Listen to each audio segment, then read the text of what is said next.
America और Iran के बीच peace deal को लेकर बातचीत चल रही है। अमेरिकी राष्ट्रपति ट्रंप की तरफ से ईरान को अपनी 14 शर्तों वाली डील यानी कि प्रस्ताव को भेजा जा चुका है। अब पीस डील की गेंद ईरान के पाले में है। ट्रंप का दावा है कि अमेरिकी शर्तों को मानने के अलावा ईरान के पास कोई रास्ता नहीं बचा है। अगर ईरान शर्तों को मानता नहीं है तो अमेरिका एक बार फिर से ईरान पर हमला करेगा। ट्रंप की धमकी के बावजूद ईरान ने परमाणु प्रोग्राम पर अमेरिका के साथ समझौता करने से साफ इनकार कर दिया है। मतलब ईरान को अमेरिका की शर्तें मंजूर नहीं। अब सवाल यही है, ईरान के इनकार के बाद ट्रंप का अगला कदम क्या होगा?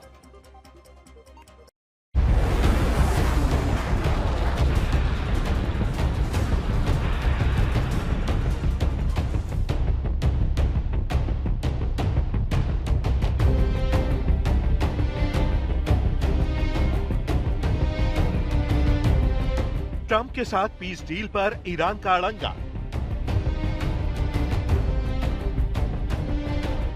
ट्रंप की शर्तों पर नहीं, ईरान की शर्तों पर डील। परमाणु कार्यक्रम पर ईरान का सीधा ऐलान।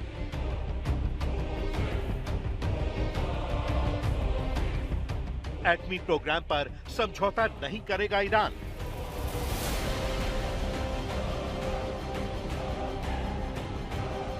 अमेरिका के साथ आर पार के मूड में ईरान।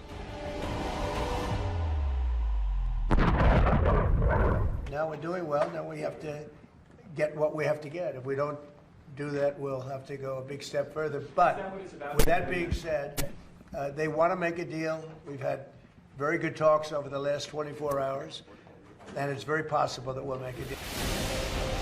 बीते 36 घंटों में ईरान को लेकर अमेरिकी राष्ट्रपति के दो बयान सामने आए। पहले अमेरिका की शर्तों के सामने सरेंडर करने को कहा।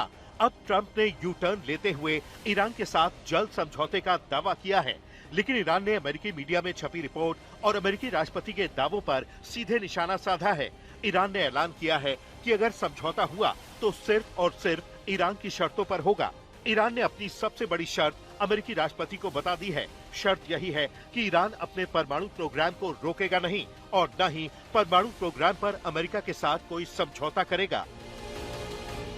ईरान की राष्ट्रीय सुरक्षा और विदेश नीति आयोग के प्रवक्ता इब्राहिम रेजाई ने परमाणु प्रोग्राम को लेकर लक्ष्मण रेखा खींच दी है। ऐलान किया है कि ईरान अपने परमाणु प्रोग्राम से पीछे नहीं हटेगा।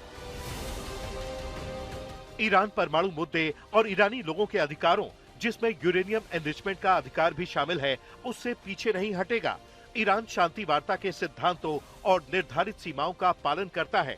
हुर्मुज पर ईरान की संप्रभुता देश के लिए एक और लक्ष्मण रेखा है। दुश्मन ईरान के अंदर फूट डालकर ईरान को कमजोर स्थिति में दिखाने की कोशिश कर रहा है, लेकिन वास्तविकता ये है कि सभी अधिकारी और संस्थाएं राष्ट्रीय हितों की रक्षा करने और अमेरिका की बेजा शर्तों का विरोध करने में एकजुट और एकमत हैं। अमेरिका पर ईरान के अविश्वास की कई वजह हैं। अमेरिका ने ईरान के साथ दुश्मनों जैसा सलूक किया है, जिसमें वार्ता के बीच 2 बार हमला करना शामिल है। अमेरिकी हमला हमारी पीठ में छुरा घोंपने जैसा है।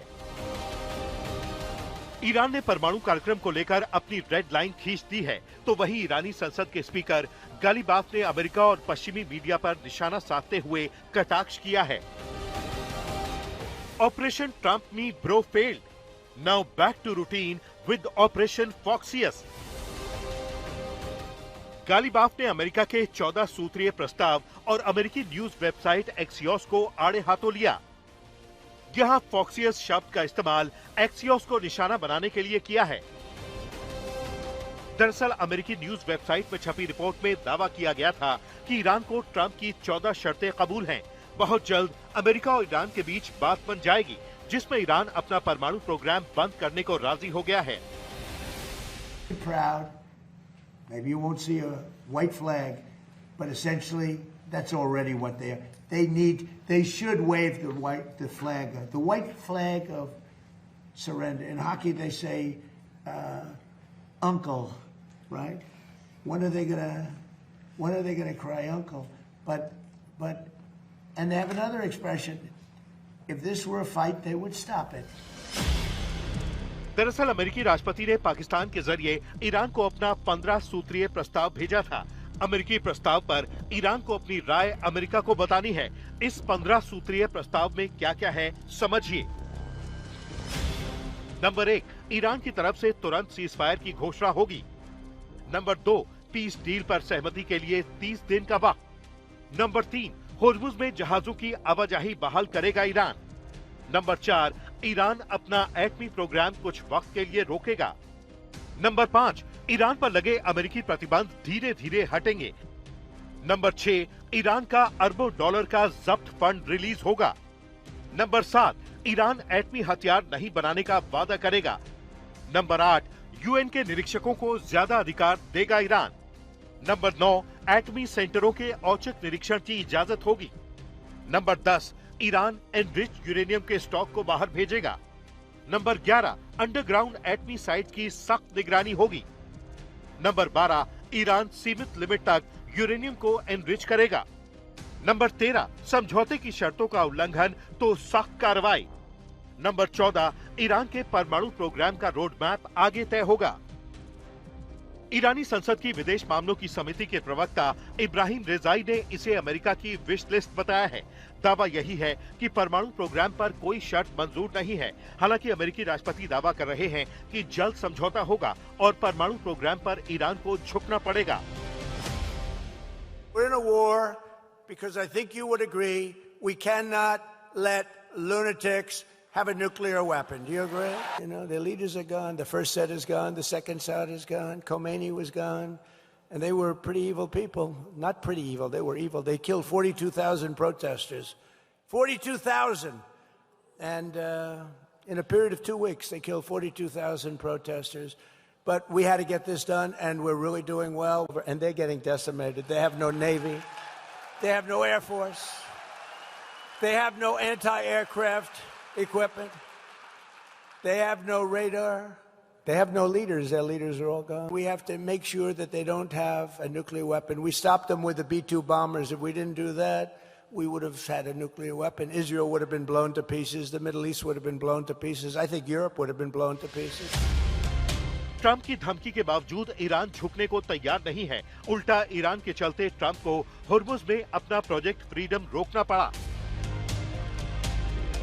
ईरान पर दबाव बनाने के लिए 4 मई को ट्रंप ने होर्मुज में जहाजों की आवाजाही शुरू करने के लिए प्रोजेक्ट फ्रीडम शुरू किया था। हालांकि एक दिन बाद ही ट्रंप ने इसे रोकने का आदेश दिया। तब ट्रंप ने कहा था कि पाकिस्तान के कहने पर उन्होंने ऐसा किया है, लेकिन एनबीसी की रिपोर्ट के मुताबिक सऊदी अरब की वजह से ट्रंप को अपने पैर पीछे खींचने पड़े। रिपोर्ट के मुताबिक सऊदी अरब ने ईरान के हमलों के डर से प्रोजेक्ट फ्रीडम के लिए अमेरिकी एयरफोर्स को अपने एयर स्पेस और एयरबेस के इस्तेमाल की इजाजत देने से इनकार कर दिया। मिशन शुरू करने से पहले मिडिल ईस्ट के देशों से ट्रंप ने सलाह मशवरा नहीं किया था। ऐसे में ट्रंप के निर्णय से सऊदी अरब नाखुश था, क्योंकि अमेरिकी ऑपरेशन की वजह से सऊदी अरब पर ईरान दोबारा हमला कर सकता था। रिपोर्ट के मुताबिक सऊदी क्राउन प्रिंस मोहम्मद बिन सलमान को मनाने के लिए ट्रंप ने फोन पर बात भी की, लेकिन कोई सहमति नहीं बन पाई। लिहाजा ट्रंप को अपना प्रोजेक्ट फ्रीडम रोकना पड़ा। भले ही ट्रंप दुनिया को यही बताने और दिखाने की कोशिश कर रहे हैं कि ईरान झुक गया है, अमेरिकी सैन्य ताकत के डर से परमाणु प्रोग्राम पर समझौता करने को तैयार है, लेकिन ट्रंप के दावों की हवा ईरान ने निकाल दी है, क्योंकि ट्रंप यही ढोल बजा रहे हैं कि ईरान के साथ परमाणु प्रोग्राम पर समझौते को लेकर सहमति बन गई है। लेकिन ईरान ने खुल्लम खुल्ला ऐलान कर दिया है कि परमाणु प्रोग्राम पर कोई डील नहीं होगी। अब देखना यही है कि ईरान और अमेरिका के बीच युद्ध विराम होगा या फिर महायुद्ध। आज तक ब्यूरो।